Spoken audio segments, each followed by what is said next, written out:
This is Stephanie at Hightower Stitching. I'm back with part 2 of hand stitching and appliquing some beautiful tulips.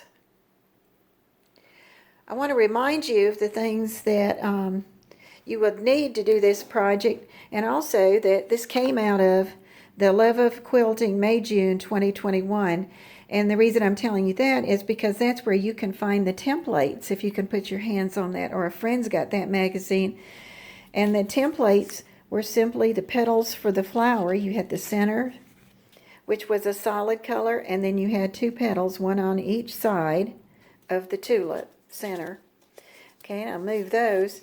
And then the other thing that you needed was a strip of 1 3/4 inch wide fabric of green, a color that went with what you were doing. And I'll tell you what how they suggested doing it. You put the right sides together. You put the wrong sides together. Sorry about that. And then you sew down the raw edge 1/4 inch. And once you get that done, this is a nice way to do this. You open it up and press it. And I found one of those sticks that would fit in there, about like a 1/2 inch one. And that made it easier too to open it, but you can do it either way. So when you get done, that's your back side, and then you'll have this pretty piece for the stem. Now I did find that if I took too much of a seam, that I actually went back and cut a little bit off, because then it cut down on the bulk when I was trying to put this down on the fabric.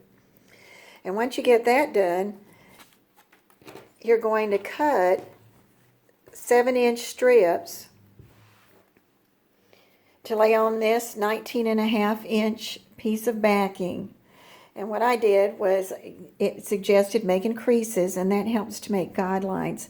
Then I also took my green strip and I'd fold it in half, and then I'd lay it on the center point, and then I'd take the other one, do the same thing, and then cross it and pin it. Make sure there's about 3.5 this way from the center, and that way too, because you can tell that's not quite, that's closer to right. Pin it down, and then I was ready to stitch that. And the stitching I'm going to do in a few minutes is going to be the same as you would do on that green. And I actually pulled out green thread, and that makes it sort of disappear even more than if you had used a cream color. All right, and then if you remember, we sewed together the 2 side pieces in the top, in the middle, and then I took my black threads that would show up, and I did a baste. I turned it over, started on the edge, and I started basting 1/4 inch all the way around there, and you'd get really good at doing that, and I showed you how to do the corners. So today what I wanted to do, and when I get ready to do some of the applique on this, I also found blue that would match the blue that I had. That doesn't always happen, and you could have used cream because you try to hide it, but that made it easier to do that. And here's a reminder of the way that we want it to look. This is a 19.5 inch. When you get everything on and put on it, then it says to cut it down to 18.5 inches, and you can see how well your blocks are staying the same size, and you might not want to do that. You might just leave them like they are. And I pin down 1 flower at a time, and don't pin down your flowers until you get your stems done, because otherwise you just run into them with your hand and it hurts. But here you can see I've got it laid out. I've got it pinned in place. I have the 1 point going towards the point at the end, and then I have the other centered on the stem down here at the bottom. And so what I've done every time is, on this one, since it's blue right there, I actually started right here with my stitching and then went up and turned the corner. And I thought it was really nice if I had used black for demonstration, but let me tell you, I didn't want to take the black back out. Isn't that funny? So I have a nice sharp needle. One of the things that makes this really nice is to have a comfortable chair, like a chair by the light, and then a nice sharp needle.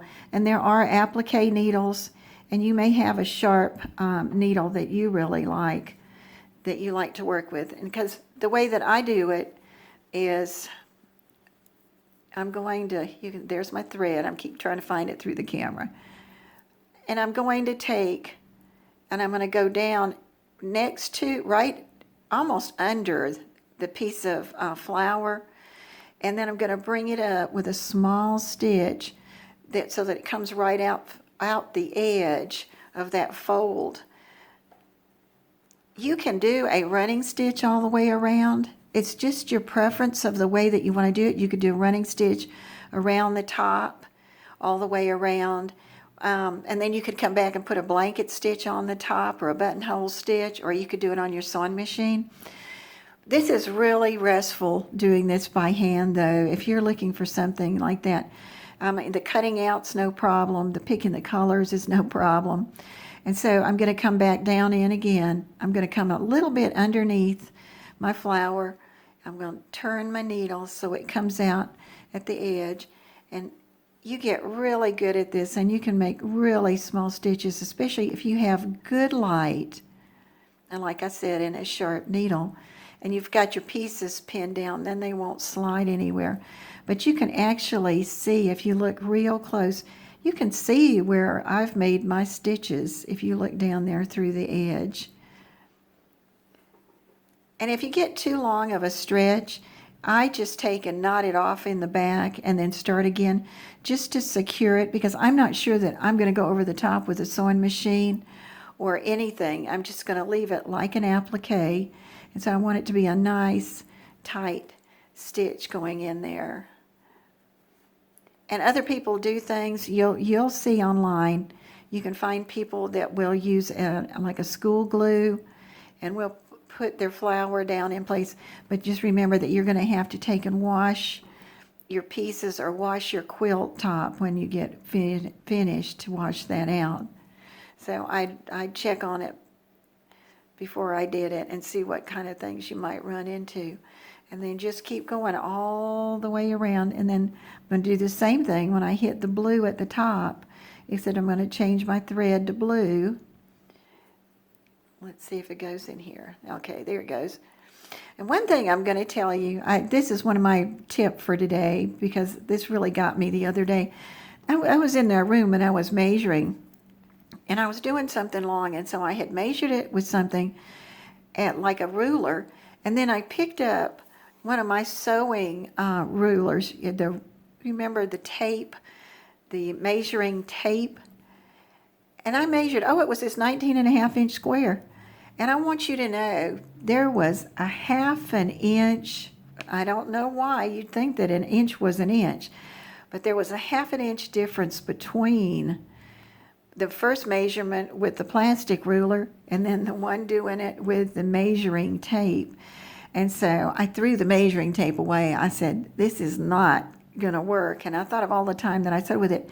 But the tip was, whatever tool that you start your measurement with, whenever you're cutting out or measuring, keep using that same tool and don't do like I did. And that explains to me why every once in a while something didn't want to fit right, because I got really used to using that measuring tape. It was a nice, convenient thing.